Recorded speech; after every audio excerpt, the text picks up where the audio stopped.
1 जनवरी 1818 को भीमा कोरेगांव का इतिहास। भीमा नदी के तट पर बसा गांव भीमा कोरेगांव, पुणे, महाराष्ट्र की कहानी। 1 जनवरी 1818 का ठंडा दिन, दो सेनाएं आमने सामने। 28,000 सैनिकों सहित पेशवा बाजीराव II के विरुद्ध बॉम्बे नेटिव लाइट इन्फेंट्री के 500 महार सैनिक।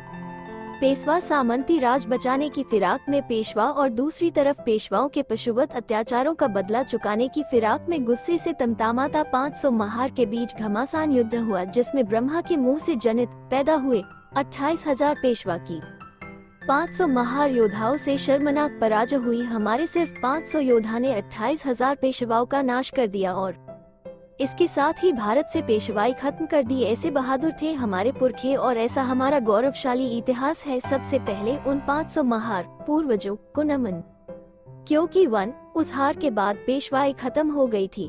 2 अंग्रेजों को इस भारत देश की सत्ता मिली।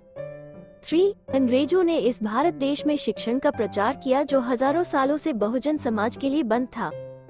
4 महात्मा फुले पढ़ पाए और इस देश की जातीयता समझ पाए। 5 अगर महात्मा फुले न पढ़ पाते तो शिवाजी महाराज की समाधि कौन ढूंढ निकालता।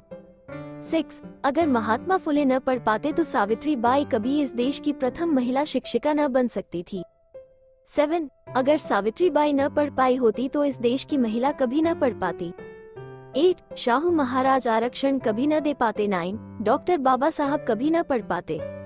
10 अगर 1 जनवरी 1818 को 500 महार सैनिकों ने 28,000 ब्राह्मण पेशवाओं को मार न डाला होता तो आज हम लोग कहाँ पे होते। आज भी भीमा कोरेगांव में विजय स्तंभ खड़ा है और उस पे उन हमारे शूरवीर, बहादुर और वतन परस्त महार सैनिकों जो उस युद्ध में शहीद हुए थे उनके नाम उस पे लिखा हुआ है। सोचो, 28,000 भागा 500 बराबर 56 के हिसाब से हमारे एक महार सैनिक ने अकेले ने ही 56 पेशवाओं को काट डाला था। कहीं देखा, सुना या पढ़ा है? ऐसे योद्धा के बारे में नहीं ना पड़ा। क्यों? ये सोचने का विषय है। कोई है और वो कभी नहीं चाहते कि हमारे वीरों की कहानी हम तक पहुँचे। धन्यवाद। जय संविधान। Thank you for watching video. Please like, subscribe, follow and share.